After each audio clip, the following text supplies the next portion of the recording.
दोस्तों मैं फराज मलिक दो खबरों पर बात करूंगा। एक खबर है सरकार की तरफ से कुछ यूट्यूब चैनलों को बंद करने का निर्देश जारी किया गया। तकरीबन 35 ऐसे चैनल हैं जिनको बंद किया जाएगा। कुछ फेसबुक पेज हैं, इंस्टाग्राम अकाउंट हैं और कुछ ट्विटर अकाउंट भी हैं। कौन कौन से वो चैनल हैं, कौन कौन से अकाउंट हैं, क्यों बंद किया जा रहा है, सारी चीजें आपको बताएंगे। लेकिन सबसे पहले हम बात कर लेते हैं अमर जवान ज्योति की। आज पूरा दिन इस अमर जवान ज्योति की चर्चा होती रही। इसके बारे में आप बहुत सारी खबरें सुन चुके होंगे, लेकिन मैं आपको कुछ अलग चीजें बताने वाला हूं। दोस्तों ये जो चर्चा चल रही है कि अमर जवान ज्योति को प्रधानमंत्री मोदी जी ने बुझा दिया या इसका अपमान कर दिया, इसका अपमान हुआ है या नहीं हुआ है, इस पूरी खबर को देखने के बाद आप लोग बताना, कमेंट बॉक्स में बताना जरूर। दोस्तों मामला यह है कि जो इंडिया गेट बना हुआ है वहां पर अगर आप गए होंगे तो आपने देखा होगा कि उसके नीचे एक ज्योति जलती है, आग जलती है, जिसको अमर जवान ज्योति बोला जाता है। उस अमर जवान ज्योति को अब वहां से हटाकर नेशनल वॉर मेमोरियल में शिफ्ट कर दिया गया है, मर्ज कर दिया वहां पर। यानी जो अमर जवान ज्योति थी उसको उठाकर अब नेशनल वॉर मेमोरियल में जो ज्योति जलती थी वहां पर मर्ज कर दिया, दोनों को जोड़ दिया। जिसको लेकर विपक्ष कह रहा है कि यह अपमान है खुले तौर पर शहीदों का, अमर जवान ज्योति का, और मोदी सरकार इतिहास बदलना चाहती है। अब आपको थोड़ा सा इतिहास बता दूं। इंडिया गेट जो है वो अंग्रेजों ने बनवाया था। जब पहला वर्ल्ड वॉर हुआ था उसके बाद जो हमारे इंडियन आर्मी अंग्रेजों की फौज में थी, तो उस वक्त जो लोग मारे गए थे हमारे इंडियन आर्मी के, जो अंग्रेजों के साथ काम करते थे, तो उन लोगों के नाम इंडिया गेट पर लिखे हुए हैं। यह आजादी से पहले बनाया गया था और अंग्रेजों ने बनाया था। लेकिन आजादी के बाद जब पाकिस्तान से युद्ध हुआ 1971 में, तो पाकिस्तान की सेना ने आत्मसमर्पण कर दिया था। उस युद्ध में भी हमारे बहुत सारे जवान शहीद हुए थे।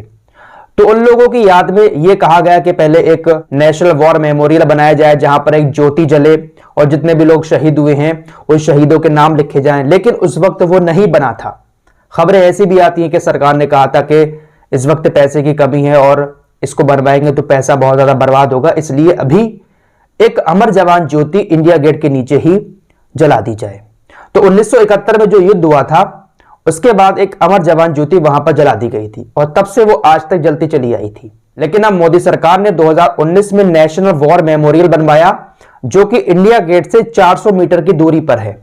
अब आप जाते होंगे तो आपको दिखता होगा सामने इंडिया गेट से 400 मीटर की दूरी पर एक और गुंबदनुमा बना हुआ है। और ये जो नेशनल वॉर मेमोरियल बनाया गया, इस नेशनल वॉर मेमोरियल में आज तक जितने भी शहीद हुए हैं हमारे जवान, उन सभी के नाम लिखे हुए हैं। अभी भी जो जवान शहीद होता है वहां पर नाम लिख दिया जाता है। तो मोदी सरकार का कहना यह है कि जो अमर जवान ज्योति जलाई गई है इंडिया गेट के नीचे, वहां पर 1971 में जो लोग शहीद हुए थे, जो जवान, उनके कोई नाम नहीं लिखे हुए हैं। नाम लिखे हुए हैं नेशनल वॉर मेमोरियल में जो अब बना है। तो ये ज्योति जो है यहां पर जलाई जाएगी। तो इसीलिए इंडिया गेट से उठाकर उसको नेशनल वॉर मेमोरियल में जलाया जा रहा है, वहां पर शिफ्ट कर दिया गया है। उसको बंद नहीं किया गया है बल्कि शिफ्ट किया गया है। लेकिन विपक्ष कह रहा है कि खुले तौर पर राजनीति कर रहे हैं मोदी जी, इतिहास को बदल रहे हैं, क्योंकि अमर जवान ज्योति की स्थापना जो है वो कांग्रेस की इंदिरा गांधी ने की थी। तो इसीलिए मोदी सरकार इसको हटवा रही है। लेकिन मोदी सरकार कह रही है कि जहां पर नाम लिखे हुए हैं शहीदों के, ज्योति वहां पर जलनी चाहिए। कुछ लोग ये भी कह रहे हैं कि ये अमर जवान ज्योति इंडिया गेट के नीचे ऐसे ही जलती रहनी चाहिए थी और वहां पर भी जलती, लेकिन मोदी सरकार ने उसको वहां से उठाकर वहां पर शिफ्ट किया है। यह मामला चला आज पूरा दिन। अब आप बताइए कि यहां पर कौन सही है? क्या मोदी सरकार ने सही किया कि जहां पर शहीदों के नाम लिखे हुए वहां पर अमर जवान ज्योति जलना चाहिए, या फिर इंडिया गेट के नीचे ही सही थी? आप लोग क्या सोचते हैं कमेंट बॉक्स में जरूर बताना। अब चलते हैं दूसरी खबर की तरफ।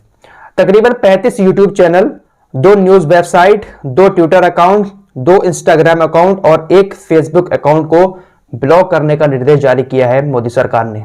केंद्रीय सूचना प्रसारण मंत्रालय की तरफ से बताया गया है कि इन खातों में आम बात यह है कि ये सभी पाकिस्तान से संचालित होते हैं और फेक भारत विरोधी समाचार और अन्य सामग्री फैलाते हैं। इस बात की जानकारी मंत्रालय को 20 जनवरी को खुफिया विभाग के इनपुट से मिली है।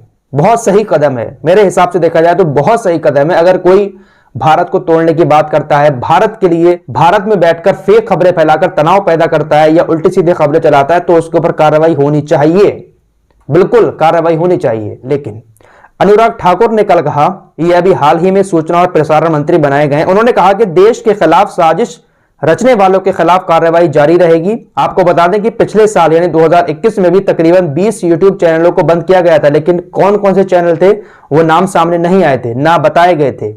और अब भी 35 यूट्यूब चैनलों को बंद करने का आदेश जारी किया है। अब आपको यहां पर एक चीज और बता दें, अनुराग ठाकुर ने जो कहा है कि भारत विरोधी जो दुष्प्रचार कर रहा है उनको बंद करना है। बिल्कुल आप उन सारे चैनलों को बंद करें जो भारत विरोधी दुष्प्रचार कर रहे हैं, लेकिन यहां पर एक बात समझने वाली है, भारत अलग है और मोदी सरकार अलग है। भारत के खिलाफ अगर कोई बात करता है तो उसके ऊपर तुरंत कार्रवाई होनी चाहिए, लेकिन अगर कोई मोदी सरकार को क्रिटिसाइज कर रहा है तो यह मत समझ लेना कि यह भारत के खिलाफ बात कर रहा है। मोदी सरकार भारत नहीं है, भारत हमारा देश है और सरकारें जो है वो आती जाती रहती हैं, तो सरकार की गलत बात को गलत कहना ये भारत के खिलाफ बोलना नहीं है। ऐसा हो सकता है, बहुत सारे लोग कह रहे हैं कि अगर सरकार के खिलाफ बात करोगे तो आपके ऊपर एक्शन ले लिया जाएगा, आपके चैनल को बंद कर दिया जाएगा, लेकिन यहां पर समझने वाली बात होगी कि अगर भारत के खिलाफ कोई बोलता है तो आप एक्शन लो, लेकिन अगर सरकार के खिलाफ कोई बोलेगा उसके बाद आपने किसी के ऊपर एक्शन लिया तो सवाल खड़े होंगे।